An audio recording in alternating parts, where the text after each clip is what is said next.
Welcome to the Hidden Summit podcast. My name is Kevin Valance and I will be your host. On this podcast, we're going to talk about fitness, nutrition, lifestyle, and everything in between. If you find anything valuable in this episode, the only thing I'm ever going to ask you to do is subscribe so you can keep coming back and elevate your life to become better every single day. Right. Hello. You made it. Sorry, I'm late. Justin and I like to talk. Oh, well, So, tell Justin and Carol that you got shit to do. like, sir, I'm on a time crunch. Like, I love you, but we gotta go. Yeah, it's all good. Yeah. Oh, no worries. You made it here, and I'm excited to chat today. It's a cool topic that we're gonna talk about. So, I mean, let's just jump right into it. Like, who are you? Reintroduce yourself. I mean, you were on one of the second episode we ever did. Yeah, with Chris. Yep. Feels So, like forever ago. right. But here we are Yeah. again. Yeah. Some things have changed since then, your role within the company, and it's good to have you back, Liz. So Excited. we can chat on that. So let's catch everybody up to speed. What are you doing with Hidden Summit now? What's your role, and like what has changed for you personally within that role? Yeah. So, well, obviously, I'm Liz Lambert. I'm the director of coaching for Hidden Summit. It was a role that I never asked for. I was voluntold in the beginning, but I absolutely love it. And what I get to do is I get to elevate our coaches to making sure that they're living up to their full potential of being an online coach, giving them the support and the confidence to lead their clients to a successful health and wellness journey and creating the lifestyle habits that they personally and individually want for their life. So that's what I get to do. And then I also get to have amazing conversations with all of the clients within our community to see, are we fulfilling their expectations? Are we meeting them where they're at? And just giving them the platform to just be able to speak what's on their mind and kind of telling us like how they're elevating themselves as an individual. So it's a really intricate role and there's a lot of hats that I get to wear, but I absolutely love, and I wouldn't have asked for anything else in my Yeah, life. and I think like you the title doesn't say it, but you just I love that you how you just explained it, right? Like it's more of like a director of member services, and like I wear many hats and I'm boots on the ground and I'm listening to what the people want and bringing that to the team to create these amazing systems and plays Yeah. and opportunities for the coaches to excel and for the clients to excel. And it's yeah, voluntold is a great way to put it, but like when we see the right person for the right seat, like we want to make that happen. And we're For just sure. really thankful that you are here doing what you're doing, because at the end of the day, without you it wouldn't be the same. So it doesn't go unnoticed. Every company needs a mom, right? So I guess that's my Yeah, for like that's my role here. for the love and nurture, and to like whip at the belt at the certain times too, right? Like that's what Yeah. there's two sides of Absolutely. that. But Very true. side note, your hair is looking on point today. Did you just get it done? What's going, like, here we go. I pers Doesn't look like you just I came from the gym. no, today is a full rest day. My body hurts. Yesterday was a heavy squat day, and so I went for a walk this morning, and then told myself I'm doing a podcast with Kevin. I know we're going to be video recording this, so you got to put yourself together just a little bit. So Yeah, I put myself together for you. crushed it. So here we are. Crushed it. And for the Very, audience, very easy. So I love it. yeah.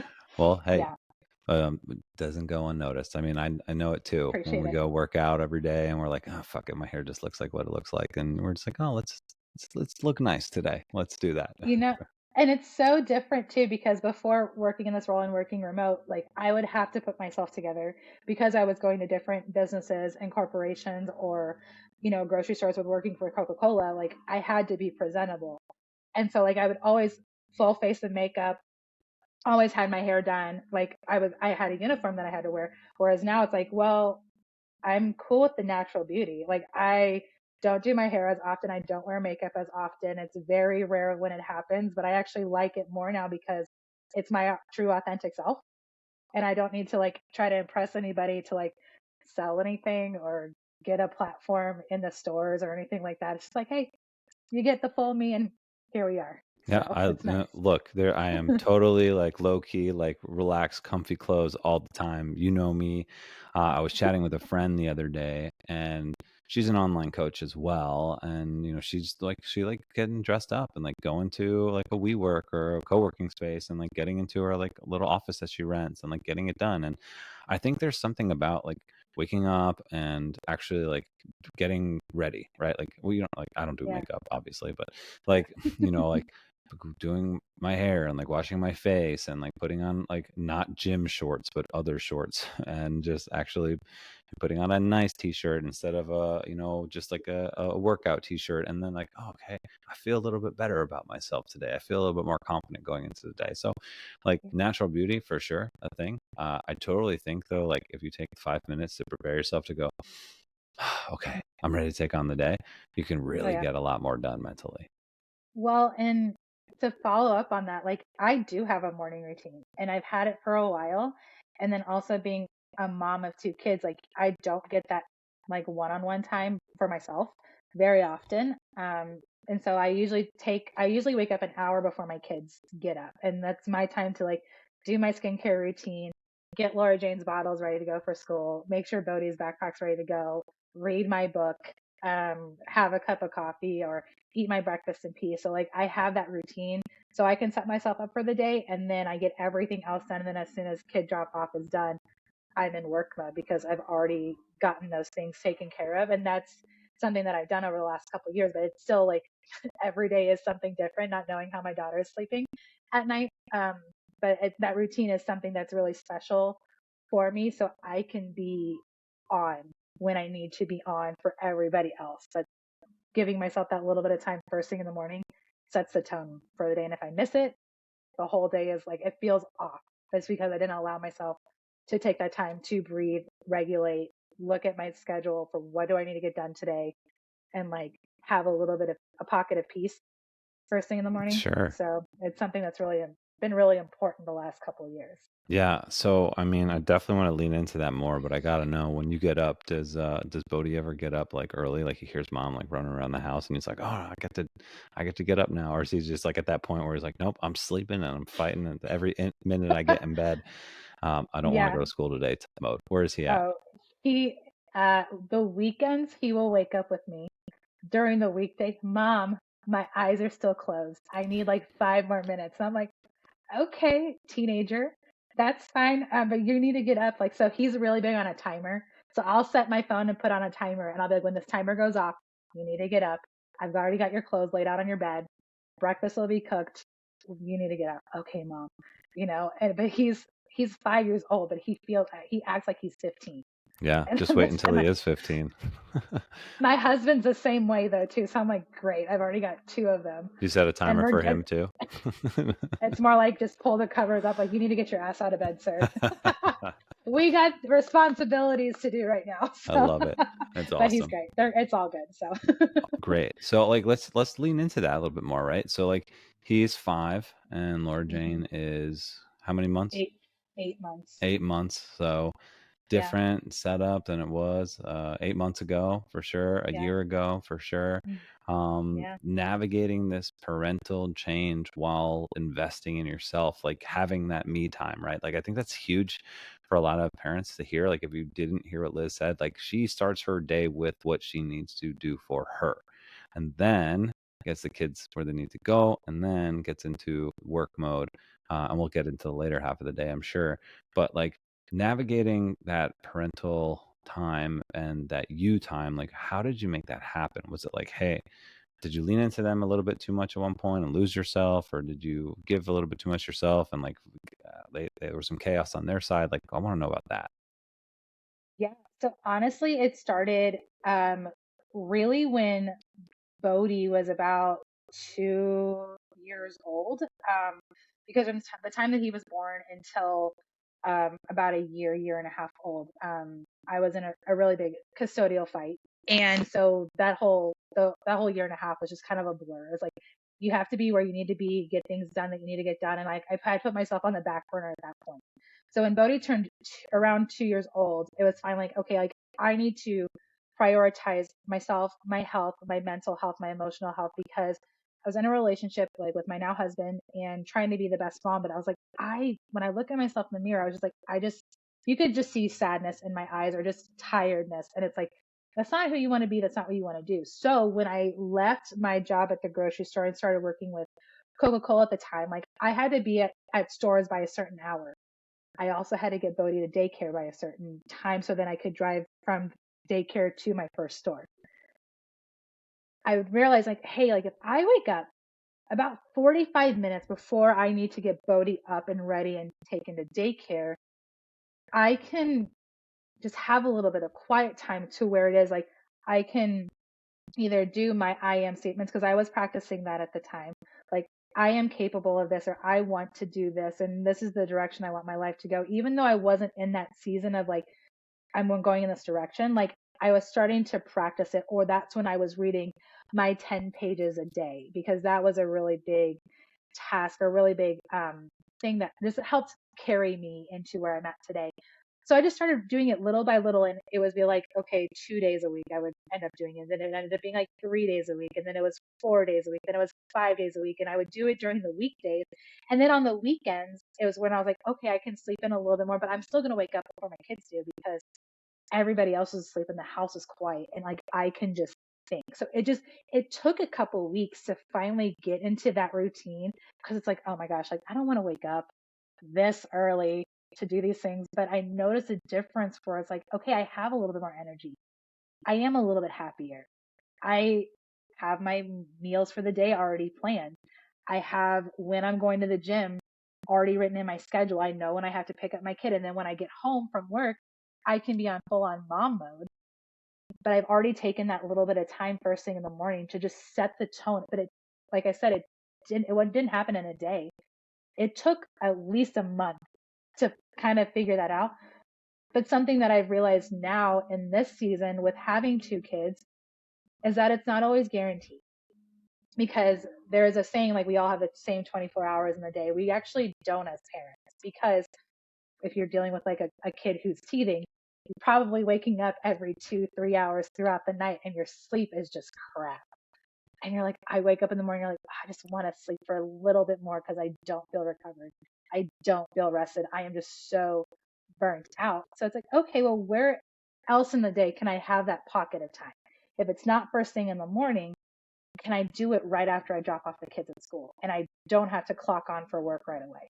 If that works for me, that's what I'm going to do. But it's just pivoting that day around to give myself at least a minimum of 30 minutes or 20 minutes to just breathe, reassess, see what's important, what direction I want to go for the day, and what's important for me because I want to be the best.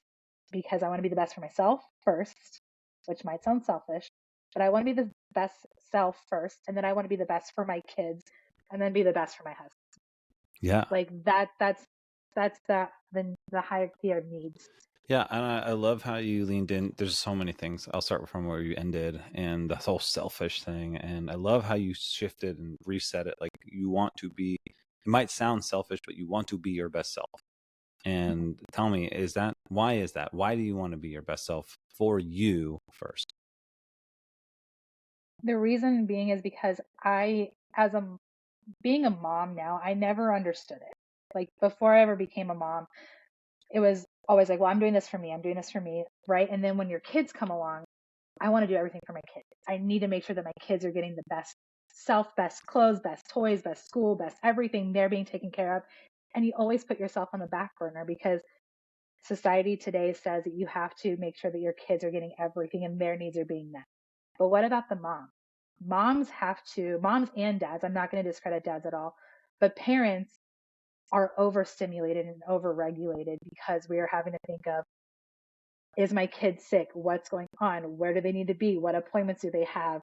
Did they eat breakfast? What are we going to have for dinner? What activity do they need to be in? Did they get their clothes fixed? Did they brush their teeth? So there's all these questions that we're constantly going through that are in our subconscious. But when it comes to taking care of ourselves, we just put that on the back burner because we have everything else that we need to do for our kids. But if we take a moment and stop and say, well, if I'm doing all this stuff for my kids, why can't I do it for myself? And that was a really hard realization for me personally was like, I am putting so much effort into my kid. And you know what? He's fine. He is so okay with, like, I don't want to say the bare minimum, but he's so okay with the simplicity of everything that life has to offer that I can pour into my cup too. And this is what I'm going to do is I just started communicating with him and with my husband. I want to take care of myself, or I need to take care of myself because I want to be the happiest person for you guys. Because I want to create a healthy and happy household. But I can't do that when I'm feeling like overstimulated. I can't do that when when I feel like I'm the only one doing all of these things. And it wasn't until my husband said, I can help too. You don't have to do everything yourself. Tell me where you need me to be and I'll help out. And it was like, oh, Oh, weird. A team. Strange, right? right? Like, oh, Right. funny that can help you gain some of your time back to pour into your own cup and give more to the people that you care about and love. Yeah. So, It's such a weird concept, but also for me, and it was such a foreign concept because in my childhood, my parents ran a business together and they lived together and they raised kids together. But my mom ran the household. My mom ran the business and my mom was doing everything. So I saw everything that my mom was doing. And so I thought I had to do the same thing when I got into that same role. yeah. But that's not the case. And, you know, I base everything that I have done in my life on what my parents did because they are very successful too. But my relationship and my parenting styles are different in a way, but it's because I didn't want to lose who I was because I know what I have to offer my family, myself, and this world.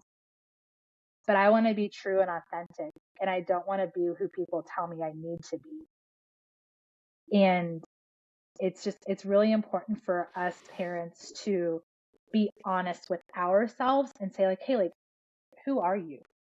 It's like, Kevin, if I ask you who you are, you can give me an answer, I right? can, more or less today. I know who I am right now. But if you ask me now, I can tell you. If you asked me 5 years ago when I first became a parent, I couldn't give you an answer. Yeah, and I think that, I mean, that there's transition in all parts of our life, right? And Mhm. what you just explained, if I'm going back to the earlier side of it, is, you had to experience what worked and what didn't work, right? Transition of jobs and finding like what time worked for your day. And I think it parallels just organization, whether you're a parent or not, and you're listening to this, like if you're still here, which I hope you are, because you can pull some good things from it, is the fact that when we go into a season of our life of change or of progress or of the unknown, it does take organization. And some of that organization means trial and error. Like if Liz was waking, I don't know what times you were waking up, but let's say you're waking up at 7 and you're like, I'm going to wake up at 5, and it's 2 hours earlier. I know you said 45 minutes, but some people out there are like, I'm going to wake up early and I'm going to get all this work done. And then you do it for a day, and but 3 o'clock comes around, you crash and you burn, and then you sleep in the next day and it doesn't work. But like maybe you do it in 15-minute increments for a week, and then the next week you do 15 more, and then 15 more, and then maybe you feel like, "Oh, I don't need to wake up at 5 o'clock. I can wake up at 6 o'clock, and I get all my things done, and I have my time set for me, and then I can still take care of my family, and I can still prep everything for them." But it's a trial and error, an organization, and when we do that over time, we're able to see that we don't have to, man, this is not, I don't want you guys to take it the wrong way, but like we don't have to be perfect and we don't have to be on all the time to live a successful and happy life. Like that's not realistic. And if you hold yourself to that unrealistic standard, you're going to burn out and like really just beat yourself up over it. Have you ever been there, like in this parental transition from no kids to one kid to two kids and changing jobs and changing schedule? Have you ever been like, oh, I have to do so many different things, and then maybe your husband wasn't there, or you didn't bring it up at one point, and you burned out, and you're like, that brought you to the, hey, let's talk about this. Yeah, it actually didn't really happen until after I had Laura Jane, because I had gotten into such a routine with Bodhi and his schedule, and his schedule is so choppy just due to having two households, and so we had finally gotten into that routine. But then it wasn't until, oh, we're bringing another kid in, and like, okay, so I have to keep track of that routine plus our routine plus where is he going to be? Where do I need to be? and then it was just a lot. And then of course you're dealing with postpartum hormones and changes and another schedule too, because like I was breastfeeding at the time. So like that was a whole journey that I was I had no clue on what the heck I was doing, because it wasn't successful with Bodhi. So having to go through that schedule too, like I was all over the place. And when you are a new mom, you feel like you have to take care of everybody, and you have to take care of the baby first off, and then like you're also going through all these changes. But it's like when you go through a major surgery, you have time to rehabilitate yourself. But when you give birth, you're then put back into the world 48 hours later, 36 hours later, depending on how your birth went, and said, okay, here you go. Your body's still healing. Your hormonal panel is coming down or just trying to re-regulate. You're dealing with a newborn. You don't know if the newborn is going to be colicky, if they're going to be feeding well. So there are like all these what ifs and, just different perspectives that come into place. And it was like fudge, like, Oh, oh come fuck, on. like You oh didn't fuck, say like what? fudge. I know, like that's so not me. I'm not on brand. Oh fuck, like that is literally like what happened. And it finally got to a point where I broke down because I was like, I feel like I'm not asking enough of you because I don't know what to ask of you. Oh, Because, and it was that realization of like, I know that I need help. And like, there's a reason why I was exclusively pumping is because my husband could help out. But I felt like I needed to do it and I needed to regulate all of these things. But it wasn't until it was like I finally just broke out into tears. And it's like I have this expectation of myself because I know I'm a badass woman. I know I'm a powerful person. And I know that I want some control. But I need you to step in and I need you to help me out here. And so now it's like, hey, are you cool with taking on bedtime duty? He's like, yeah, I got it. Cool. Why did it take so much of me to ask you for help? He's like, it's because you thought you needed to do it all by yourself, but you it's don't. because you're a 3. Because I'm a fucking 3. Not that I live by numbers, but So, yes, but it's I mean, because I'm a 3. but right, but if you don't, guys don't know what that means. Like Enneagram 3, Liz, is very much so one, and part of that is like the ability to not know when to say no, or not know Yes, when to ask for help, and not and yes, say, and continue to do things because you and by definition, and I don't think this is necessarily it, right? But like it could be this subconscious feeling of, if I don't do this, what will they think of me? And they could be anybody, right? The kids, your husband, your parents, friends, people on Instagram, doesn't matter, right? But the truth yeah. is, like, you're still one person and you're very Mhm. capable and strong and powerful and a badass. Like everything you just said, I believe that you believe that. Now, why did it take you so long to ask something simple as, like, can you help with bedtime? Because you don't want to let Honest, go? Maybe. Because you're a mom? Maybe. maybe. I We think don't, it could be all of it. There's right. an expectation that moms need to do it all. And I think also, and this is the downfall of social media, you see all these moms doing all these things, and you're like, I can be like that. I can do that. I can do all the things. You see them doing all these things on a 30-second reel that is not Right. the rest of their life. Like everybody else on fucking social media. Like, let's be honest for a second. A Yeah. lot of people don't share the bullshit that happens, and they're like, I'm just going to show you how perfect my baby is. Like, okay, like you're Yeah. still awake at 2 a.m. like everybody else. Right. And I think that's part of it where it's like you see all these things or you talk to other moms and like there's that comparison game and like it got to a point too where I was like, you know what? Like my kids are actually really easy. Like they really are. Like they are the best kids. I'm very, very lucky. Do we have moments? Absolutely. They're kids.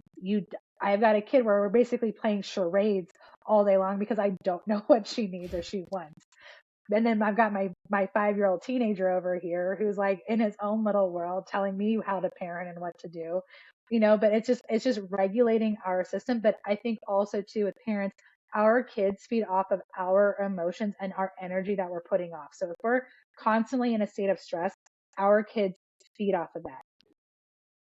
It wasn't until I think it was my mom when we first had the kids and we were kind of like a month into the being a parent of two, that she was like, you guys are very calm and like you're very with it and you guys are very expressive and communicative on like what you're doing and including Bodhi into that conversation because he wants to play with us but we're parenting a baby. but it's like, I need to be honest with him. I can't be there all the time because I am having to be a little bit more attentive to her because she can't do all these things. But as soon as I notice myself expressing what I am doing and how I'm going about it, the understanding came with it.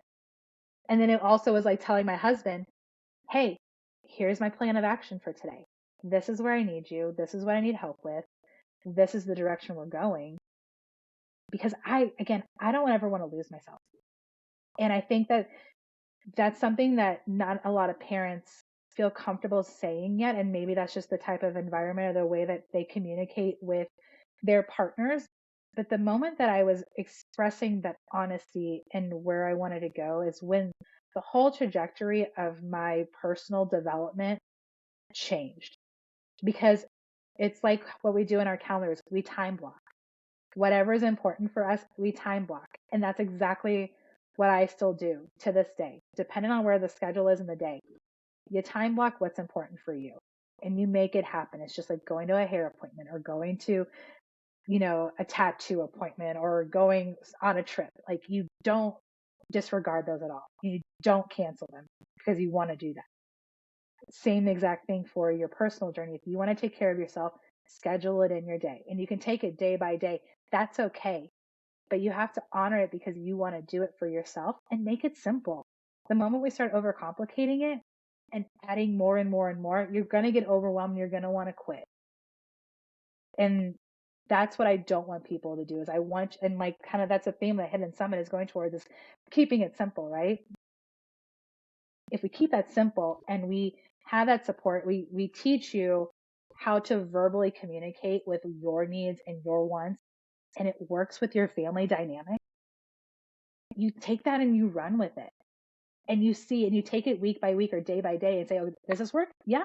Awesome. Let's keep doing it. If it doesn't, okay, what things do I need to switch and make work so I can implement this on a daily basis? And I think that's something that people don't think about or are comfortable talking about yet. And that's Sure. kind of a narrative I want to change for parents, because there are all the excuses, but those Yeah. excuses can turn into reasons. So let's break this down. Right? What I'm hearing in theory, right? And this is all an outline of what could possibly be, is first that we need to organize our day, right? So if you're by yourself and you want to make these positive changes in your personal life, or if you have family, you got to organize your day. And whether you write that down in a notebook or old school calendar or Google Calendar or your notes, whatever, like, you got to put down what it is you're going to do. I promise you it'll be a lot easier. Set alarms if you need to, organize your day, and then take action on it, right? Like, taking action is important. We may have the best idea of what it is that we want to do, and it works and it goes down on paper, but if we don't start to take action on it, no matter how bad you are, right? Like, were you a good parent on day one? You're probably, but you're a better parent now because you've done it for years, right? Yeah. Same thing. Were you awesome at the gym their first day? Probably okay, but you're better now because you've been doing it for however many years. Were you great at tracking your food on the first day? You're probably better at it now because you've been doing it for years, right? You're not going to see change, but if you do it for 100 days in a row, I promise you, you're going to be much better at it. It's going to be more simple. And that comes from taking action. And guess what? Like Liz said, you're going to mess up. You're going to fail. It's going to feel like chaotic. You're going to want to quit, but you won't quit because you see where it is that you want to go. The third thing that I heard you say was communication, right? Communicate with yourself. You said that early on. I am statements, reading positive books, putting new positive information into your brains, communicating with the people that you care about, your children, your significant other, your family, your friends, your colleagues, your coworkers, being brutally honest, having a balance between emotional communication and direct communication, or non-emotional communication, and being direct in the middle. And the fourth thing that I heard you say was pivot. Learn how to pivot. Learn how to readjust. Like, you may have the best plan, but when you put it on paper and you try and take action on it, it's not working. So what do we pivot on? Like, is it the time? Is it the intensity? Is it the amount? Whether it be training or parenting or work-life balance, like, you can pivot and still move forward, because we're not aiming to be perfect here. We're looking to see progress over time. And that is the simplicity that we want to bring to you at Hidden Summit.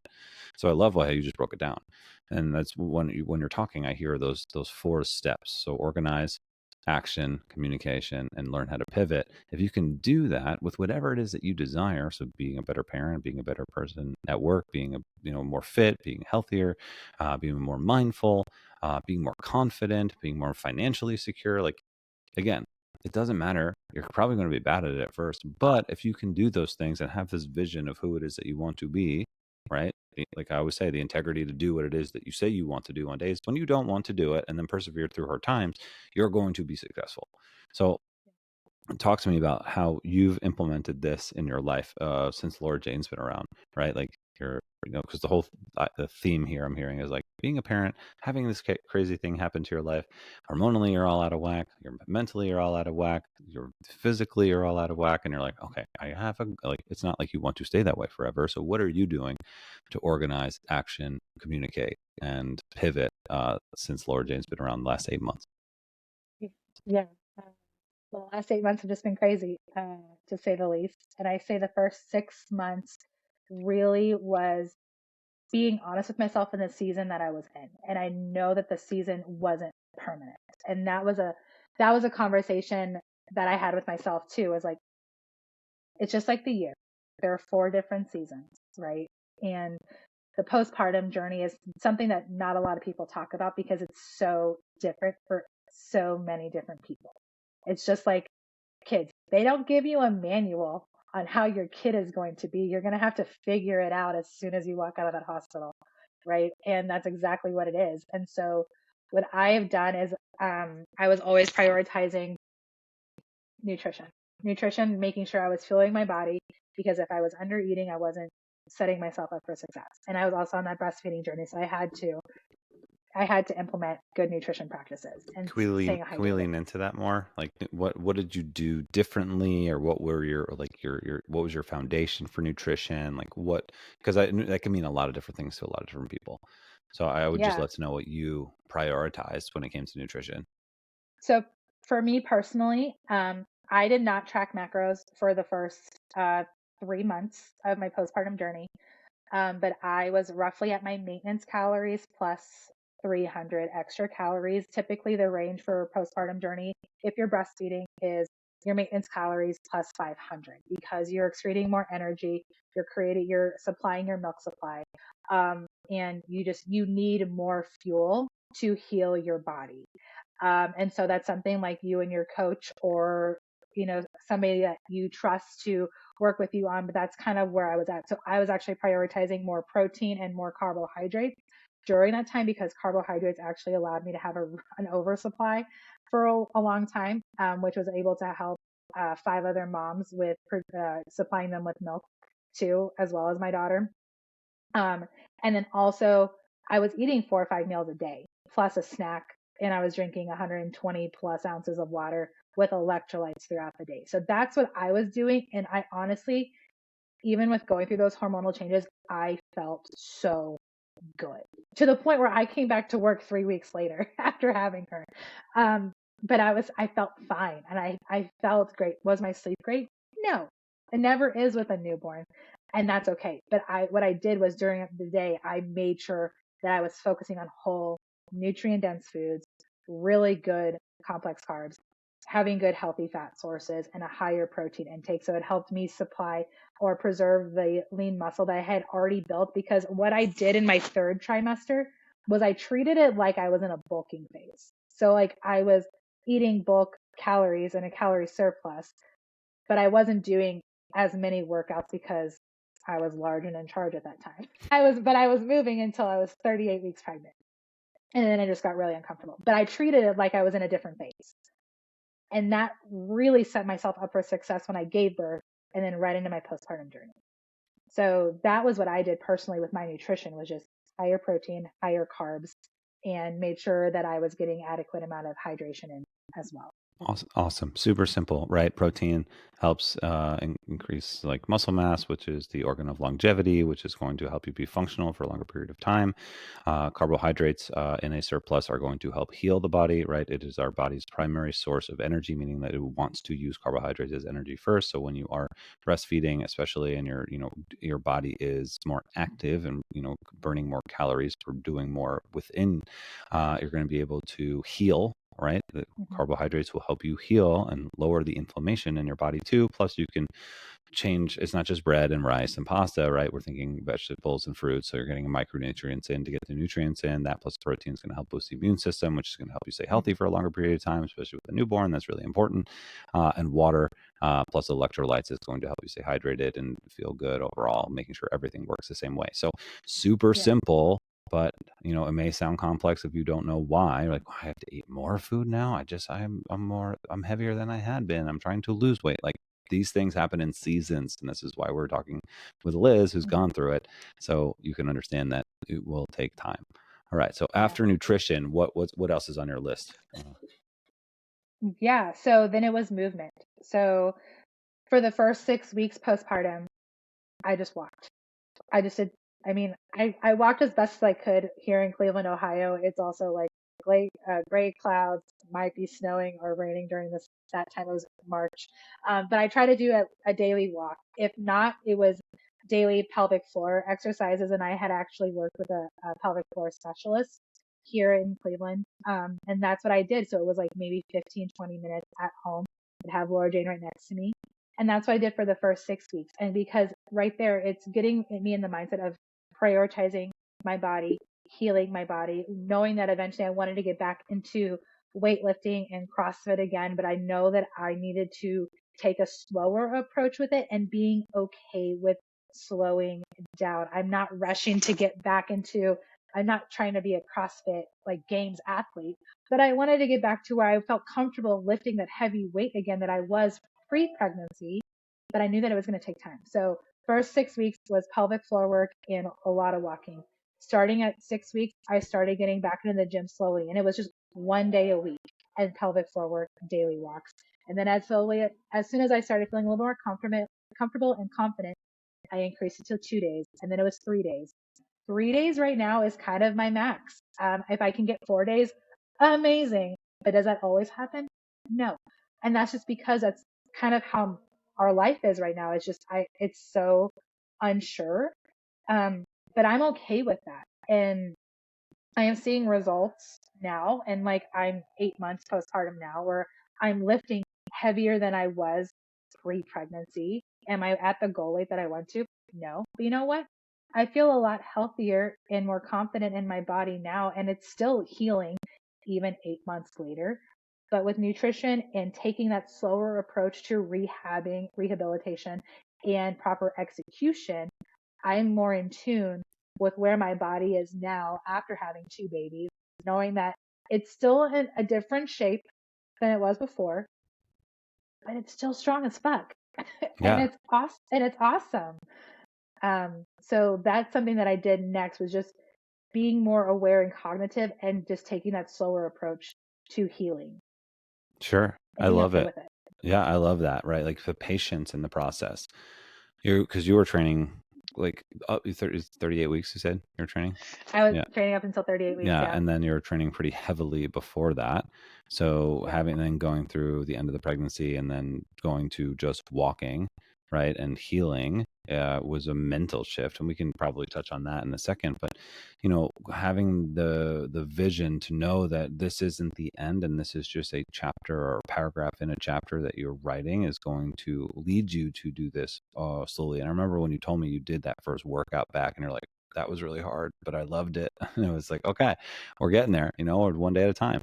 You had Yeah. some travel in there. I know you worked out with us at HSRC, and we did some workouts at the one day intensive in Orlando. So like you're getting back into it, and you have a vision of what you want to do. But what stood out to me the most is like being okay with working out 3 times a week, because you're still Mhm. walking on the other days. You're still getting movement in, but you're allowing Yeah. your body to heal. You're allowing your body to go through this phase. And then when the time comes, right? Side note, Mhm. Liz signed up for a CrossFit competition. So that's going to be happening soon. That might be a gateway to say, like, okay, I go to 4 times a week or 5 when that time comes, and that timing isn't really up to you as a mom, right? It's Mhm. like maybe when Laura Jane's in school or out of the house, or Yeah. Bodhi is a little bit older and he's more sufficient. Like there's a timeline to it, but there's always something you can do. And again, Yeah. like you're not spending hours in the gym when you're there 3 times a week, right? I'm there maybe an hour and And 15 minutes right. most. Okay. But that's not just working out, that's talking, Yeah, it's a getting social set hour. up It's and you ready to go. time. Yeah. This is time for you to like Yeah.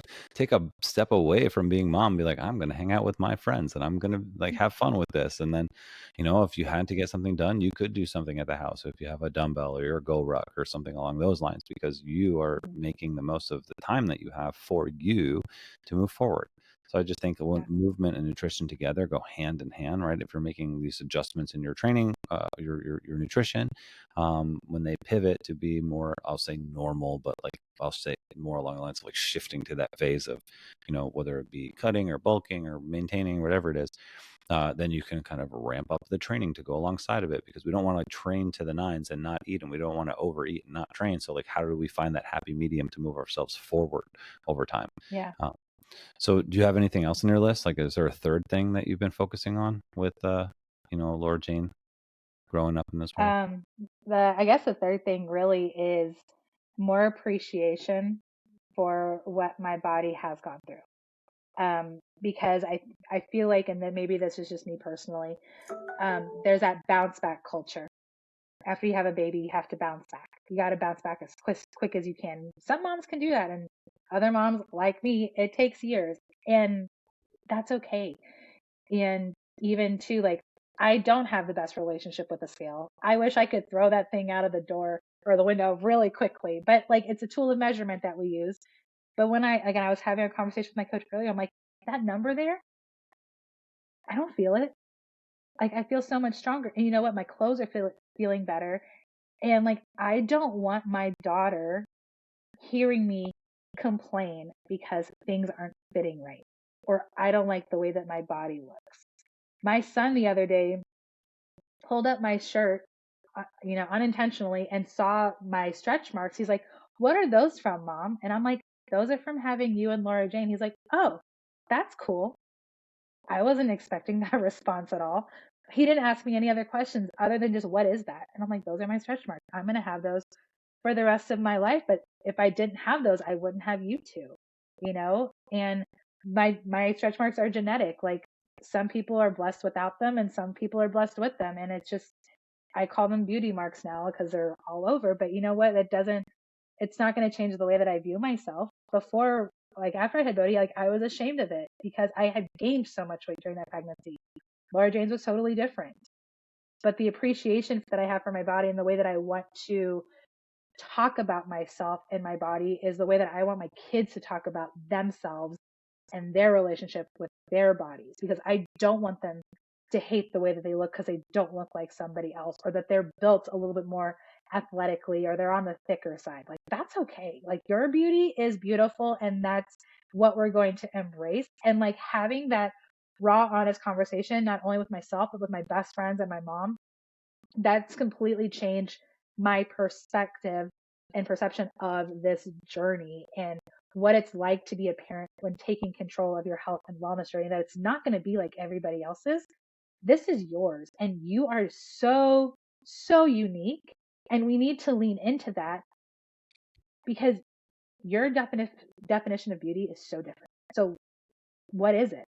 And like, that's, to me, is like, for me, beauty is the way that you carry yourself, how you talk about yourself, and the way that you appreciate others, and like, lean into them too. Like, just be authentically you, and that is beautiful enough. And like, that is something that has been really important for me this journey, because I was already, like, I was at the best shape of my life before I found out I was pregnant with her. And I'm not where I was, but I'm pretty damn close to where I used to be. And I feel so much more confident in my own skin. I'm like, yeah, you're a fucking badass, girl. Let's fucking own it. And that's okay. Yeah. So that's a big thing that's been a huge shift for me. Yeah. This So, I time. mean, I would label that one like just owning it, right? Like, because and you're speaking with such confidence here, right? And this comes with the experience of what you've been through. You guys can listen to more of that in episode 2.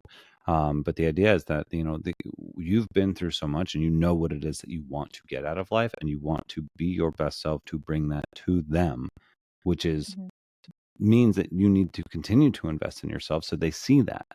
Because I would imagine if you didn't, like, more of that self-talk would diminish or disappear, and you might let slip something that you may not mean for them to hear, and then that could go into a totally different conversation of their mindset of what they grow up hearing and listening to, because like I know you want to raise badass kids, and you are.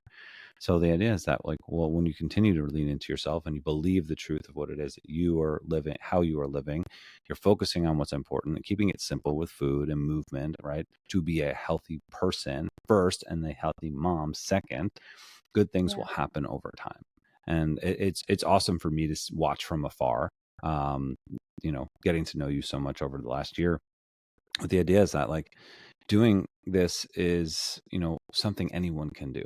And you mentioned it a couple of times, but it's not a one-stop shop, one size fits all approach. But how do we get organized for what would work for you as the individual listening, to take control of the things that we would, if whether we had kids or not, right? So what I'm hearing in this whole episode, Liz, is that to be a better parent, let's be a better person. To be a better person, let's focus on our health. Let's focus on our well-being. Let's focus on our mindset. Let's surround ourselves with positive individuals who want some of the same things. Like, where can we find that support system? And that doesn't mean people holding our hand every single day, but people to lean on that may have been through something similar to that we're going through, because you don't have to do it alone. So I appreciate you sharing all this today. I think it's awesome to get in here and dive into a conversation, and you're in the middle of a busy day, as you always have. And I know we got more to talk about, but I would say let's leave it here for today, and let's circle back and continue the conversation, and keep people coming back to listen to more of Mama Liz talk about being a badass, and raising two of them as well. So, anything you want to share before we cut out today? I think the biggest thing, if you guys can take away from this, is just prioritize you. And if you need help or need somebody to bounce the idea off of, whether it's one of us over at Hidden Summit or if it's a close friend that you fully trust, be real, be honest, and be direct on where you want to go and how you want to approach it. Because it's going to take time and it's going to take effort. But the more that you practice it, consistency over time, it's going to lead to the life that you want. And know that it's okay, because this is your life. You're in control of it. And also the biggest thing for parents is, like, even if you're tired, do it tired. It's still going to get done. You're still prioritizing yourself. And at the end of the day, long term, it's going to pay off. Absolutely. So just keep going. Yeah, I love it. And where, just so everybody knows, where can they find you on Instagram, Liz? Yeah, it's at Fizlin, Fizlinn. All right. Awesome. Well, take that. Keep being your badass self. I look forward to, watching the rest of your journey and hearing more about the CrossFit competition coming up and seeing all the fun things you're getting into. But let's do this again. Let's follow up this conversation, because the thing that we know is that there's always going to be more happening and more to talk about, but we can always go back to the basics. And I love what you came up with today, and how people take it and run with it and get organized and take action and communicate with those that are around them, or even if they're not around, we're around.